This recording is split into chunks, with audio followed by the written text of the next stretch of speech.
Hello friends, welcome to editorial analysis by simplified civil services.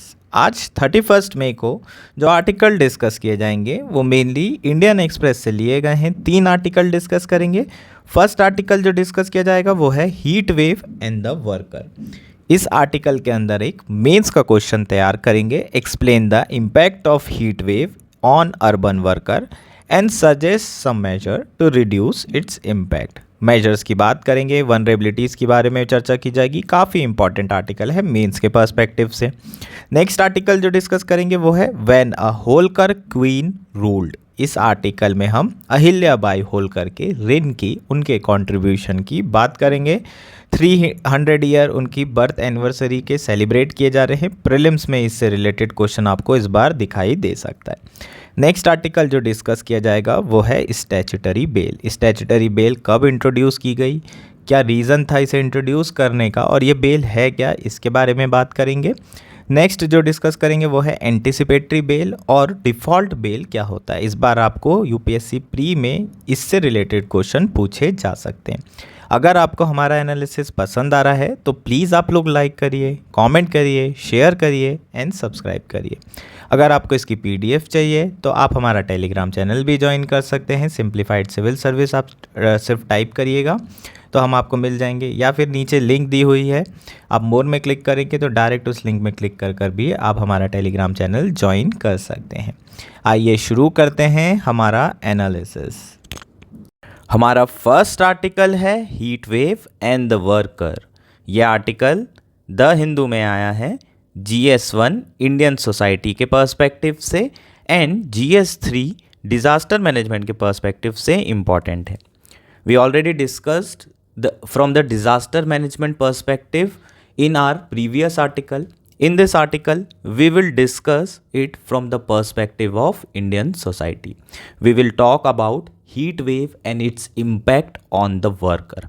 हम लोग बात करेंगे कि जो हीट वेव है उसके वर्कर्स के ऊपर क्या इम्पैक्ट पड़ रहे हैं और हम क्या मेजर्स ले सकते हैं। एक मेंस का क्वेश्चन भी तैयार करेंगे। तो जो मेंस का क्वेश्चन होगा उसे देख लेते हैं। कैसा क्वेश्चन आपको मेंस में पूछा जा सकता है। Explain the impact of heat wave in urban workers and suggest some measure to reduce its impact. जो हीट वेव के इम्पैक्ट हैं स्पेशली अर्बन वर्कर्स के ऊपर वो क्या हैं वो पूछे जा सकते हैं, और उसके इम्पैक्ट को कम करने के लिए, वनरेबिलिटीज़ को कम करने के लिए कुछ मेजर सजेस्ट करना है। इस तरह का क्वेश्चन आपको पूछा जा सकता है। अब आर्टिकल के कंटेक्स्ट की बात कर लेते हैं। आप ऑलरेडी जानते हैं, ये न्यूज़ जो है ऑलमोस्ट सभी को पता है कि दिल्ली में जो मरकरी है, जो पारा है, वो 50 डिग्री से ऊपर हो चुका है और नेशनल कैपिटल में पहली बार टेम्परेचर 50 डिग्री को क्रॉस किया है। जब तक का हमारे पास डेटा है उस हिसाब से ऐसा पहली बार हुआ है। 50 डिग्री क्रॉस होना एक तरीके से ये कंफर्म कर रहा है कि जो ग्लोबल वार्मिंग के इम्पैक्ट हैं, जो क्लाइमेट चेंज के इम्पैक्ट हैं, वो अब हमें दिखने लगे हैं। इसके साथ साथ एक 40 साल के वर्कर की जान चली गई है हीट स्ट्रोक के कारण। तो इन दोनों चीज़ों के कारण, ये कंटेक्स्ट के कारण जो है यह आर्टिकल आया है। अब हम बात करेंगे जो अर्बन वर्कर हैं उनकी वनरेबिलिटीज़ इतनी ज़्यादा क्यों बढ़ चुकी है, क्या रीज़न्स हैं कि हीट वेव्स के कारण इतनी ज़्यादा जो है प्रॉब्लम्स आ रही हैं वर्कर्स के लिए, और वो ऑलरेडी वनरेबल पॉपुलेशन है और किस किस रीज़न से वनरेबिलिटीज़ बढ़ती जा रही हैं। तो सबसे पहला है ग्लोबल वार्मिंग। ग्लोबल वार्मिंग तो हम जानते ही हैं, ऑब्लिक क्लाइमेट चेंज, इसके बारे में आप जानते हैं। टेम्परेचर बढ़ते जा रहा है और इसके कारण जो हीट वेव के स्पेल हैं वो इंक्रीज़ हो चुके हैं, इसकी फ्रीक्वेंसी बहुत ज़्यादा बढ़ चुकी है। प्रीवियस आर्टिकल्स में हमने ये डिस्कस किया हुआ है कि जो हीट वेव के स्पेल हैं पहले 4 से 5 दिन के हुआ करते थे और 2 से 3 ऐसे स्पेल हुआ करते थे गर्मी के। लेकिन अब अगर आप देखें तो हीट वेव के स्पेल की जो फ्रीक्वेंसी है वो बहुत बढ़ गई है। यही 4 से 5 दिन के स्पेल अब 7 से 8 बार हो रहे हैं। उसके कारण जो लोग बाहर काम कर रहे हैं, जो कंस्ट्रक्शन वर्कर्स हैं, जो इनफॉर्मल वर्कर हैं, उनकी वनरेबिलिटीज़ बहुत ज़्यादा, उनको हीट स्ट्रोक आने की चांसेस बहुत ज़्यादा बढ़ चुके हैं। नेक्स्ट इशू क्या है, वनरेबिलिटीज़ क्यों बढ़ गई है स्पेशली अर्बन वर्कर्स के लिए, क्योंकि हमारे यहाँ जो अर्बनाइजेशन हुआ है वो हैphazard मैनर में हुआ है, अव्यवस्थित ढंग से हुआ है। बहुत बड़ी बड़ी हाई राइज बिल्डिंग बना दी गई है और इसमें कोई रेगुलेशन भी प्रॉपर फॉलो नहीं किए गए हैं। बड़ी बड़ी बिल्डिंगें बनाई गई हैं, आसपास फैक्ट्री सेटलमेंट है, इंडस्ट्री का भी सेटलमेंट है, और इन सारी चीज़ों के कारण आपको हीट आइलैंड इफ़ेक्ट देखने को मिलता है। ये हीट आइलैंड इफ़ेक्ट आपने ज्योग्राफी में पढ़ा होगा। इसमें क्या होता है, जनरली जो सिटी एरिया होता है कंपेयर टू रूरल एरिया, यहाँ पर जो टेम्परेचर होता है वो कहीं ज़्यादा हाई होता है, क्योंकि यहाँ पर से जो गर्म हवा है वो एस्केप नहीं कर पाती, जो हाई राइज बिल्डिंग है उसी में रिफ्लेक्ट होके वहाँ फंस जाती हैं, और उसके कारण आपको शाम को शाम को जो है कई बार आपने देखा होगा, क्योंकि बहुत ज़्यादा हीट हो जाती है तो फिर वो हवाएं थोड़ी ऊपर जाती हैं और उसके कारण बारिश होती है, जिसके कारण शाम को आपको ह्यूमिडिटी होती है। तो ये अर्बन हीट आइलैंड जो इफ़ेक्ट है उसके कारण जो वनरेबिलिटीज़ है वो वर्कर की और ज़्यादा बढ़ जाती है। बहुत high temperature plus high humidity उन्हें फेस करना पड़ रहा है। थर्ड है नेचर ऑफ वर्क। जो इनफॉर्मल नेचर ऑफ वर्क है उसके कारण वनरेबिलिटीज़ और बढ़ जाती है। जो आपके वर्कर्स हैं उनके पास कोई सोशल प्रोटेक्शन नहीं है, उनके पास ऐसा नहीं है कि वो जॉब नहीं करेंगे, 3 दिन की छुट्टी लेंगे किसी भी रीज़न से तो उनकी तनख्वाह नहीं कटेगी, क्योंकि वो तो डेली वेजेस वाले वर्कर हैं। दूसरा, lack of bare minimum facility like drinking water facility, shed, unsafe working sites, ये सारी चीज़ें भी उनकी वनरेबिलिटीज़ को बढ़ा देती है। अगर प्रॉपर ड्रिंकिंग फैसिलिटी हो, प्रॉपर शेड की व्यवस्था हो, और जो आपकी वर्किंग साइट हो वो प्रॉपर वर्किंग साइट हो, हाइजीनिक वर्किंग साइट हो, तो हीट स्ट्रोक जैसे इश्यूज़ को क्या किया जा सकता है, एड्रेस किया जा सकता है। लेकिन वर्कर्स को एक तो दिन में काम करना पड़ता है, स्पेशली कंस्ट्रक्शन वर्कर की बात करें तो बारिश में काम नहीं हो सकता, बारिश के समय में कंस्ट्रक्शन इतने नहीं होते हैं, तो ज़्यादातर जो कंस्ट्रक्शन है स्पेशली एजुकेशनल इंस्टीट्यूशन में जहाँ छुट्टियाँ गर्मी में पड़ती हैं वहाँ पर गर्मी में ही होगा कंस्ट्रक्शन का काम, और ऐसे में जो वर्कर्स होंगे उन्हें गर्मी में, भरी गर्मी में काम करना होता है, और चूँकि पानी नहीं है, शेड नहीं है, इसलिए उन्हें ये सारे इश्यूज आते हैं, हीट स्ट्रोक जैसी प्रॉब्लम होती है और उनकी वनरेबिलिटीज़ बहुत ज़्यादा बढ़ जाती है। इसके बाद नेक्स्ट क्या है, ऑलरेडी जो सोशल वनरेबिलिटीज़ है वो तो है ही, इसके साथ मिलके है ना इनफॉर्मल नेचर ऑफ वर्क और इनफॉर्मल वर्क, ये सारी वनरेबिलिटीज़ मिक्स होने के बाद जो ओवरऑल वनरेबिलिटीज़ है वो और ज़्यादा बढ़ जाती है। जैसे कि अगर आप डेली वेज वर्कर हैं तो आपको रोज़ काम करना ही पड़ेगा, क्योंकि कल के लिए आपके पास पैसा नहीं है, आपके पास सेविंग नहीं है, तो जो ऑलरेडी सोशल वनरेबिलिटीज़ है उसके कारण ओवरऑल वनरेबिलिटीज़ कहीं ज़्यादा बढ़ जाती है। उसी तरीके से जेंडर बेस्ड डिस्क्रिमिनेशन भी, सोशल वनरेबिलिटी ऑलरेडी एग्जिस्ट कर रही है और फिर हीट जैसी प्रॉब्लम आती है तो यहाँ पर ये सारे इश्यूज और ज़्यादा बढ़ जाते हैं। नेक्स्ट है ad hoc nature of heat wave action plan. HFP के बारे में आर्टिकल डिस्कस कर चुके हैं प्रीवियसली, हमने इस पे बहुत बात की थी कि जो हीट वेव एक्शन प्लान है वो किस तरीके से होना चाहिए। जनरली जो हीट वेव एक्शन प्लान है सिटीज़ और डिस्ट्रिक्ट लेवल, स्टेट लेवल पर प्रिपेयर किया जाता है, इम्प्लीमेंट किया जाता है, लेकिन ये शॉर्ट टर्म प्लान होते हैं।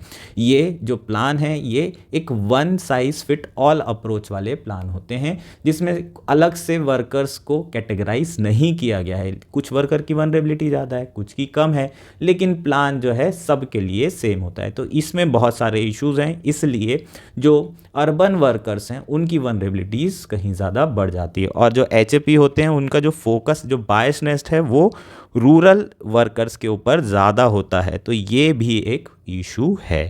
ठीक है, नेक्स्ट बात करते हैं होम बेस्ड वर्कर्स की। होम बेस्ड वर्कर मतलब जो महिलाएं घर पे रहकर खाना बना रही हैं, जो केयर प्रोवाइड कर रही हैं, उनकी वनरेबिलिटीज़ भी बढ़ जाती है।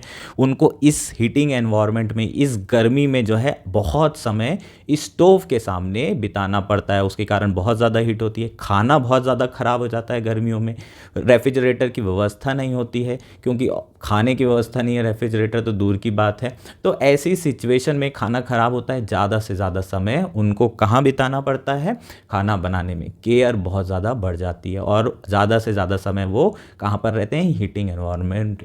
तो ये एक बहुत बड़ा इशू है होम वेस्ट वर्कर के साथ। तो ये सब क्या है, इनकी वनरेबिलिटीज़ को बढ़ा देता है और इन्हें ससेप्टिबल करता है कि इसके कारण हीट वेव के चांसेस बहुत ज़्यादा बढ़ जाएं। अब इम्पैक्ट्स के बारे में बात कर लेते हैं कि एक्चुअल इम्पैक्ट क्या पड़ रहे हैं। सबसे पहले तो अगर इतनी गर्मी में काम करेंगे तो प्रोडक्टिविटी तो घटेगी, थोड़ा काम करेंगे थकेंगे, फिर थोड़ा काम करेंगे और उसके साथ साथ उनकी इनकम का भी नुकसान होगा। तो सबसे पहला इम्पैक्ट उनकी लाइवलीहुड, इनकम और लॉस ऑफ प्रोडक्टिविटी है। ओवरऑल जीडीपी को भी नुकसान होता है, ऐसा नहीं है कि सिर्फ पर्सन को नुकसान हो रहा है, क्योंकि प्रोडक्टिविटी कम होगी तो ओवरऑल जो प्रोडक्ट्स, गुड्स एंड सर्विसेज जो प्रोड्यूस हो रहे हैं वो कम हो जाएंगे, ओवरऑल इनकम कम हो जाएगी तो ओवरऑल देश की जीडीपी भी कम होगी। तो हीट वेव से के जो इकोनॉमिक इम्पैक्ट्स हैं वो बहुत ज़्यादा हैं और इसको बहुत सीरियस लेने की ज़रूरत है। नेक्स्ट क्या है, टायर्डनेस, सिकनेस, ये सारे इश्यूज़ होंगे जब आप पानी नहीं पिएंगे, आपका पेट नहीं भरा होगा तो लू लगने के चांसेस रहेंगे। तो इस तरह की चीज़ें होगी और जितना आप अर्न नहीं कर रहे हैं उससे ज़्यादा आपकी बीमारी में खर्चा आने लगेगा और जिसके कारण आउट ऑफ पॉकेट एक्सपेंडिचर भी बढ़ जाएगा। तो ये इम्पैक्ट होंगे। अब जब आप सिक और टायर्ड होंगे तो आपको लीव्स लेना पड़ेगा और उसके कारण आपकी जो ओवरऑल इनकम होगी वो अफेक्ट होगी। नेक्स्ट बात कर लेते हैं impact, increase in care activity for home based women worker. ये अभी हमने डिस्कस किए। जो वुमेन वर्कर्स हैं, एक तो उन्हें हीटिंग एनवायरनमेंट में ज़्यादा रहना पड़ेगा, दूसरा गर्मियों में जो आपके खाना होता है वो बहुत जल्दी जल्दी ख़राब होता है, तो फिर ऐसे में उन्हें ज़्यादा समय किस में बिताना पड़ेगा, खाना बनाने में। प्लस अगर आपके जो मेल मेंबर हैं, है ना, जो घर के जो काम कर रहे हैं बाहर, अगर वो टायर्ड हो जाते हैं, सिक हो जाते हैं तो उनकी देखभाल करने में भी बहुत ज़्यादा समय जाएगा। तो ओवरऑल देखें तो महिलाओं के लिए जो कि घर पे हैं उनके लिए भी परेशानी है, जो इनफॉर्मल वर्कर बाहर काम कर रहे हैं अर्बन एरियाज़ में उनके लिए भी परेशानी है। Now will talk about the measures to address this vulnerabilities and the concerns for urban workers. क्या क्या हम लोग मेजर्स ले सकते हैं उसके बारे में चर्चा कर लेते हैं। तो यहाँ से हमारे सॉल्यूशन शुरू होंगे। हमारा फर्स्ट मेजर है, we will have to reimagine heat wave as not conventional disaster event but as a prolong disaster. क्या कह रहा है, सबसे पहले तो हमें ये सोचना होगा कि ये जो हमारा डिजास्टर है हीट वेव, ये कन्वेंशनल नहीं है। ऐसा नहीं है कि 2 दिन के लिए आएगा उसके बाद चला जाएगा, ये पूरी गर्मी भर रहने वाला है। तो इसे हमें प्रोलॉन्ग डिजास्टर कंसिडर करना चाहिए और इसके लिए जो हमारे हीट एक्शन प्लान है, जो कि हम एडहॉक मैनर में बना रहे हैं, शॉर्ट टर्म बना रहे हैं, इसे लॉन्ग टर्म मेजर्स में कन्वर्ट करने की ज़रूरत है। Urban planning and climate action plan में हीट वेव को एज अ कंपोनेंट इंक्लूड करने की ज़रूरत है। तो ये हमारा क्या होगा, फर्स्ट मेजर होगा। अदरवाइज जो है, जो हीट वेव के इम्पैक्ट हैं उसे हम एड्रेस नहीं कर पाएंगे। दूसरा क्या है, जो आपकी गाइडलाइंस है, जो आपके एक्शन प्लान है, उसमें प्रॉपर कैटेगराइजेशन होना चाहिए अलग अलग वर्कर्स का और उनकी वनरेबिलिटीज़ के हिसाब से सॉल्यूशन सजेस्ट करना और गाइडलाइंस इंप्लीमेंट करना बहुत ज़्यादा ज़रूरी है। जैसे कि अर्बन वर्कर्स के लिए अलग होना चाहिए, रूरल वर्कर्स के लिए अलग होना चाहिए, महिलाओं के लिए अलग होना चाहिए, पुरुषों के लिए अलग होना चाहिए, इनफॉर्मल अर्बन वर्कर्स के लिए अलग होना चाहिए और फॉर्मल अर्बन वर्कर्स के लिए अलग गाइडलाइंस होनी चाहिए। तो इस तरीके से जब तक आप कैटेगराइजेशन नहीं करेंगे तब तक कि इनकी प्रॉब्लम को ही नहीं समझेंगे और डायग्नोस नहीं करेंगे आप सिम्टम्स, तो आप उसे एड्रेस कैसे कर पाएंगे। इसके अलावा जो इंडोर आउटडोर वर्कर्स हैं उनके बीच में भी आपको डिवीज़न करने की ज़रूरत है, क्योंकि जो इंडोर हैं, जो महिलाएं घर पे काम कर रही हैं, उनको आपको अलग तरीके से प्रोटेक्शन प्रोवाइड करना पड़ेगा और जो बाहर काम कर रहे हैं उनको अलग तरीके से। तो एक होलिस्टिक गाइडलाइंस होना चाहिए। कल ही बताया था मैंने, जब भी आपको ऐसे कई सारे जो है स्टेक होल्डर होते हैं तो आपको ये वर्ड यूज़ करना है कि होलिस्टिक, सारे स्टेक होल्डर्स को लेते हुए, इंक्लूड करते हुए गाइडलाइंस तैयार करने की ज़रूरत है। समझ में आया क्या? तो we have to frame holistic guidelines and intervention to address the concern of indoor and outdoor workers. Next क्या है, जो टाउन वेंडिंग कमिटीज़ है, इसके बारे में भी हमने बात किए थे।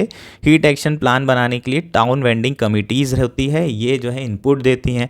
इस टाउन वेंडिंग कमिटी में जो वर्कर कम्युनिटी है उसका रिप्रेजेंटेशन बहुत ज़्यादा ज़रूरी है। स्पेशली जो इनफॉर्मल वर्कर्स हैं उनका रिप्रेजेंटेशन ज़रूरी है। जब तक के जो गाइडलाइंस बना रहा है वो अगर उसमें इनफॉर्मल वर्कर नहीं रहेंगे तो वो एड्रेस कैसे करेंगे इनफॉर्मल वर्कर की रिक्वायरमेंट क्या है, समझेंगे कैसे उसको, फिर उसका सॉल्यूशन कैसे देंगे। तो उसके लिए हमें टाउन वेंडिंग कमेटी का डेमोक्रेटाइजेशन करने की ज़रूरत है, उसमें इनफॉर्मल वर्कर का रिप्रेजेंटेशन बढ़ाने की ज़रूरत है, महिलाओं को भी इसमें इंक्लूड करने की ज़रूरत है। हम ऑलरेडी जानते हैं कि जो हीट के इम्पैक्ट है वो जेंडर न्यूट्रल नहीं है, महिलाओं को इसके इम्पैक्ट अलग होंगे, ज़्यादा होंगे, पुरुषों को इसके इम्पैक्ट अलग और रिलेटिवली महिलाओं से कम होंगे। तो हमें जो हमारे प्लान्स हैं उसे जेंडर सेंसिटिव बनाने की भी ज़रूरत है। तो जो भी आप हीट वेव एक्शन प्लान बनाएंगे उसमें आपको जेंडर को क्या करना पड़ेगा, फैक्टरिंग करना पड़ेगा, आपको वो कंपोनेंट के बारे में भी विचार करते हुए गाइडलाइंस बनानी पड़ेगी। नेक्स्ट है हीट वेव्स के कारण जो इनकम लॉस हो रही है, जो हेल्थ अफेक्ट हो रही है और लाइवलीहुड अफेक्ट हो रही है, इसको एड्रेस करने के लिए स्टेट को इंटरवीन करना पड़ेगा। कैसे इंटरवीन कर सकते हैं? सबसे पहले तो सरकार को फ्री हेल्थ व्यवस्था प्रोवाइड करनी पड़ेगी। अगर किसी भी पर्सन को हीट स्ट्रोक आता है तो आपको हेल्थ प्रोवाइड करना ज़रूरी है और फ्री ऑफ कॉस्ट हेल्थ देना ज़रूरी है। उसके बाद मान लीजिए 3 दिन का बेड रेस्ट है, 4 दिन का बेड रेस्ट है, तो उस 4 दिन की जो एम्प्लॉयमेंट वेज का नुकसान होगा, जो लॉस होगा, उसको जो है भरपाई सरकार को करना चाहिए और सोशल प्रोटेक्शन मेजर्स लेने की ज़रूरत है। इनफॉर्मल इकॉनमी को लॉन्ग टर्म में फॉर्मलाइज करना सरकार की जिम्मेदारी है। तो ये सारी चीज़ें भी सरकार को करनी पड़ेगी, ऐसे स्टेट इंटरवेंशन लेने की ज़रूरत है। और हमारा जो लास्ट जो है मेजर है, जो लास्ट सॉल्यूशन है वो क्या है? जो लेबर कोड्स अभी रिसेंटली पास हुए हैं, है ना, अभी तक इम्प्लीमेंट नहीं हुए हैं, हमें उसके बारे में दोबारा रीथिंक करने की ज़रूरत है from the perspective of informal worker and impact of climate change on work.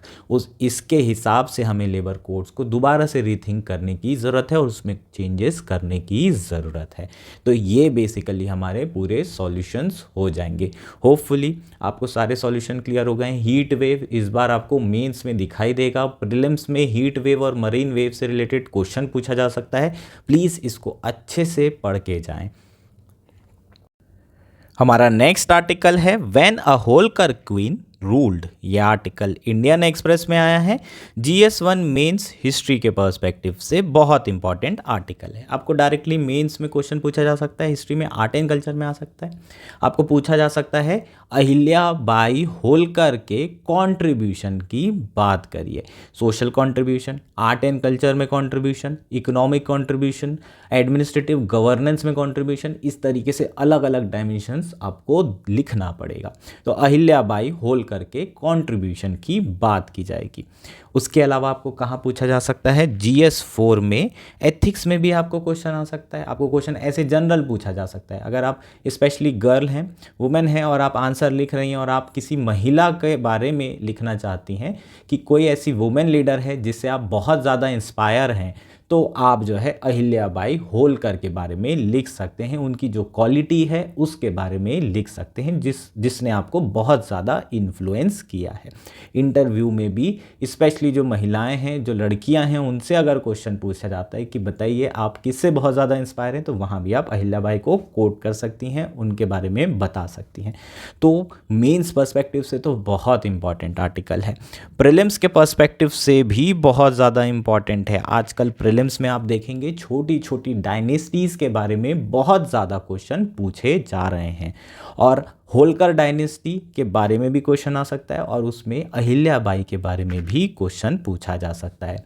Ahilyabai के बारे में आज आर्टिकल क्यों आया है? क्योंकि 1725 31 मई को उनका जन्म हुआ था और आज जो है उनकी 300 बर्थ एनिवर्सरी सेलिब्रेट की जा रही है और भारत सरकार के द्वारा भी ये सेलिब्रेट किया जा रहा है। तो इस बार प्रीलिम्स में बहुत हाई चांसेस हैं कि आपको अहिल्याबाई होलकर के ऊपर क्वेश्चन पूछा जाए या फिर होलकर डायनेस्टी के ऊपर आपको क्वेश्चन दिख जाए। कहीं ना कहीं ये होलकर आपको दिखाई दे सकता है प्रीलिम्स में। तो प्री और मेंस दोनों एस्पेक्ट कवर करेंगे। हालांकि अगर हम थीम की बात करें, ओवरऑल जो इस आर्टिकल की थीम है वो क्या है? Ahilyabai reigns is a blueprint for a modern Ramrajya. जो हम मॉडर्न रामराज्य की बात करते हैं, आपने सुना होगा पॉलिटिकल पार्टीज को कि रामराज्य स्थापित करेंगे, रामराज्य लेकर आएंगे। तो जो मॉडर्न रामराज्य है उसके लिए अगर ब्लूप्रिंट चाहिए तो आप कहाँ जा सकते हैं, अहिल्याबाई के काल में जा सकते हैं, देख सकते हैं कि उनने किस तरह का कार्य किया है।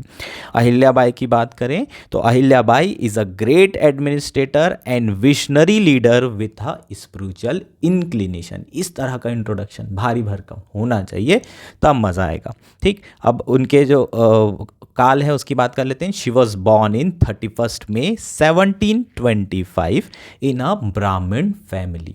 ब्राह्मण फैमिली में उस ज़माने में, है ना, एज अ वुमेन अगर आप बॉर्न हो रहे हैं तो आप समझ सकते हैं कि कितनी सारी शैकल्स होती हैं, कितनी सारी जो है परिवार की उम्मीदें होती हैं। आपको जो है डिग्निटी, मॉडेस्टी, हर एक चीज़ मेंटेन करना होता है, और उसके बावजूद भी जो है वो एक इतनी बेहतरीन शासक, इतनी बढ़िया रूलर बनकर आई, ऐसा किसी ने भी नहीं सोचा था। तो वुमेन एम्पावरमेंट की जब भी हम बात करें तो अहिल्याबाई का नाम हमेशा ऊपर होना चाहिए, हमेशा उनका नाम लिया जाना चाहिए। She was a wife of Khande Rao Holkar. उनकी जो फैमिली थी उनके बहुत अच्छे टाइज थे पेशवास के साथ, और इसी के कारण उनकी जो शादी हुई थी होलकर में हुई थी, होलकर फैमिली में हुई थी, और उनके जो हस्बैंड थे उनका नाम था खांडेर राव होलकर। उनका एक बच्चा था जिसका नाम था मालेराव होलकर। चूँकि खांडेर राव होलकर की डेथ हो गई थी उस, और जो बच्चा था उनका मालेराव होलकर वो बहुत छोटा था, तो उस बीच में जो शासन को संभालने की जिम्मेदारी थी वो किसने उठाई थी, अहिल्याबाई होलकर ने। After the death of her husband Ahilyabai Holkar ascended to the throne as a queen of Malwa. Malwa की ये जो है क्वीन बनकर आई, और इन्होंने 30 साल का शासन किया, और इस 30 सालों में जो अपना किंगडम है उसको पीस और स्टेबिलिटी एंश्योर की। From the 1767 to 1795 during her reign she ensured 30 years of peace and stability for her kingdom। अब उनके जो कंट्रीब्यूशन है उसकी बात कर लेते हैं। She was celebrated all her subject irrespective of their faith. उन्होंने, उनका जो पॉस्चर रहा है वो हमेशा से अपने सारे सब्जेक्ट्स के लिए सेम रहा है। हर किसी को उन्होंने एक्सेप्ट किया है irrespective of their faith. Hindu हो या मुसलमान हो या सिख हो या ईसाई हो, उन्होंने किसी तरह का भेदभाव नहीं किया। तो उनका जो पॉस्चर रहा है एज अ सेक्युलर लीडर, उन्हें सेलिब्रेट किया जाता है इंडियन हिस्टोरियंस के द्वारा। नेक्स्ट पॉइंट है patronage of art and culture. यहाँ पर जो है आर्ट एंड कल्चर में उनका बहुत बड़ा कंट्रीब्यूशन है, स्पेशली हिंदुइज्म को रेजरेक्ट करने में बहुत बड़ा उनका रोल है। She resurrected the jyotirlingas across the country as a tribute to lord Shiva. उन्होंने सोमनाथ में रेनोवेशन कराया, वाराणसी में घाट बनवाए, त्र्यंबक, गया, पुष्कर आदि कई ऐसी जगह थी जहाँ पर रेनोवेशन हुआ उन्हीं के ऋण में, उन्हीं के काल में। तो एक बहुत बड़ा कंट्रीब्यूशन उनका आर्ट एंड कल्चर में है, और हिंदुइज्म, स्पिरिचुअलिज्म को रेजरेक्ट करने में बहुत बड़ा उनका रोल उन्होंने अदा किया। नेक्स्ट इंपॉर्टेंट पॉइंट है महेश्वरी साड़ीज। इसके बारे में आप जानते होंगे ऑलरेडी। महेश्वर में ये साड़ी बनाई जाती है जो कि मध्य प्रदेश में है, जीआई टैग है। अगर नहीं पता है तो थोड़ा सा इसके बारे में पढ़ के जाइए, क्योंकि यहाँ से भी हो सकता है आपको क्वेश्चन पूछ लिया जाए। महेश्वरी साड़ीज जो पहले भी प्रोड्यूस की जाती थी, इनके काल में बहुत ज़्यादा जो है इसके प्रोडक्शन को मोमेंटम प्रोवाइड किया गया। बहुत ज़्यादा जो है जो महारानी थी उन्होंने इसके प्रोडक्शन पर ध्यान दिया। इससे सिर्फ स्टेट का रेवेन्यू नहीं बढ़ा, महिलाओं को भी एम्पावर किया गया। कैसे महिलाएं एम्पावर हुई? जो वीवर्स वुमेन थी, जो कि सिलाई बुनाई कर रही थी इन साड़ी की, उनको एक्स्ट्रा इनकम प्रोवाइड हुई, और उससे महिलाओं का भी जो है सशक्तिकरण हुआ, एम्पावरमेंट हुआ। ठीक, नेक्स्ट क्या है? Her reign celebrated by every section including farmer, weavers and tribes of MP. जितनी भी ट्राइब्स थी, भील, गोंड, ये सारी ट्राइब्स, फार्मर्स जो लोअर सेक्शन ऑफ सोसाइटी थे, वीवर्स, सारे लोगों ने उनके काल को बहुत ज़्यादा सेलिब्रेट किया। बहुत जो है महारानी को एक महान किंग की तरह देखा जाता था। ठीक, नेक्स्ट क्या है, she played a very important role in mainstreaming the Bhil and Gond tribe shows inclusivity in governance. कहीं ना कहीं उनका जो रिन था, उनके जो गवर्नेंस था उसमें इंक्लूसिविटी थी, हर एक सेक्शन ऑफ सोसाइटी को ऊपर बढ़ाने की कोशिश की गई, चाहे वो भील ट्राइब्स हो चाहे वो गोंड ट्राइब्स हो, उनको भी मेन स्ट्रीम में लेकर आया गया। इन्हीं के काल में जुडिशियल रिफॉर्म्स हुए। इकोनॉमिकली जो है, जो इंदौर था वो बहुत ज़्यादा चेंज हुआ। पहले जो कैपिटल थी वो इंदौर थी, फिर वो महेश्वर हुई, फिर बाद में दोबारा से उसे इंदौर किया गया। इंदौर में भी बहुत सारे ऐसे चेंजेस लाए गए, इंफ्रास्ट्रक्चर इन्वेस्टमेंट किया गया, जिसके कारण जो है इकोनॉमिकली बहुत ज़्यादा इंदौर की और महेश्वर की तस्वीर बदली। ये इनके कॉन्ट्रीब्यूशंस थे। ये आपको स्टेट पीसीएस मध्य प्रदेश में भी पूछा जा सकता है। इनफैक्ट ऐसे क्वेश्चन एमपीपीएससी में आ भी चुके हैं अहिल्याबाई होलकर के कंट्रीब्यूशन के ऊपर। तो जो लोग एमपीपीएससी की तैयारी कर रहे हैं उनके लिए मेंस के पर्सपेक्टिव से बहुत इंपॉर्टेंट है ये। होपफुली ये सारी चीज़ें आपको क्लियर हो गई होगी। हमारा नेक्स्ट और आज का लास्ट आर्टिकल है स्टैट्यूटरी बेल। ये आर्टिकल इंडियन एक्सप्रेस में आए हैं। GS2 गवर्नेंस के पर्सपेक्टिव से इंपॉर्टेंट है, मेंस के पर्सपेक्टिव से बिल्कुल भी इंपॉर्टेंट नहीं है, प्रीलिम्स के पर्सपेक्टिव से बहुत इंपॉर्टेंट है। हम लोग बेल के बारे में बात करेंगे, अलग अलग तरह की बेल, जैसे कि एंटिसिपेटरी बेल, डिफ़ॉल्ट बेल और स्टैट्यूटरी बेल। ये सारी चीज़ें आपको प्रीलिम्स में पूछी जा सकती है। काफ़ी इंपॉर्टेंट ये आर्टिकल है, आपके प्री पर्सपेक्टिव से 2024 में भी दिख सकता है। सबसे पहले कंटेक्स्ट समझ लेते हैं, न्यूज़ देख लेते हैं कि आया क्यों है। रिसेंटली जो JNU स्कॉलर थे, PhD कर रहे थे, शर्जिल इमाम, उनके अगेंस्ट में जो सेडिशन चार्जेस फाइल किए गए थे UAPA एक्ट के अंदर, उसमें उन्हें रिहाई मिल गई है, स्टैट्यूटरी बेल मिल चुकी है। इनको जेल क्यों हुई थी? क्योंकि इन्होंने एक बहुत ही भड़काऊ स्पीच दी थी जिसके अगेंस्ट में UAPA के अंदर सेडिशन चार्जेस लगाए गए थे और फाइनली 4 साल के बाद इन्हें स्टैट्यूटरी बेल प्रोवाइड की गई है। हालांकि ये अभी जेल से रिलीज़ नहीं होंगे क्योंकि इन्हें दूसरे केस के अंदर भी कस्टडी में रखा जा रहा है। कौन सा केस था? न्यू दिल्ली में जो रॉयट्स हुए थे नॉर्थ ईस्ट दिल्ली में 2020 में, उसमें भी इनका नाम इन्वॉल्व हो रहा है, उनका नाम आ रहा है, इसलिए इनको अभी रिहाई नहीं मिलेगी। तो बहरहाल ये इमाम शर्जिल के बारे में हो गया। हमारा जो मेन फोकस है वो क्या है? स्टैट्यूटरी बेल है। आखिर ये स्टैट्यूटरी बेल है क्या, कहाँ दिया गया है, कब इंट्रोड्यूस किया गया है, ये सारे एस्पेक्ट कवर करेंगे। 2005 में स्टैट्यूटरी बेल का जो कंसेप्ट है उसे इंट्रोड्यूस किया गया था CRPC में, सेक्शन 436A में, कोड ऑफ क्रिमिनल प्रोसीजर के अंदर। इसके हिसाब से जो एक्यूज्ड है उन्हें बेल ग्रांट कर दी जाएगी if he has serve half of the maximum period of the jail prescribed for the offence.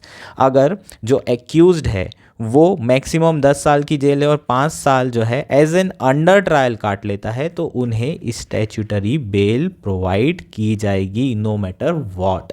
ठीक, अगर 5 साल बिता लेता है एज एन अंडर ट्रायल, अभी तक की सज़ा नहीं हुई है, तो उन्हें बेल दे दी जाती है। इसे हम स्टैट्यूटरी बेल कहते हैं। चीज़ें क्लियर है क्या?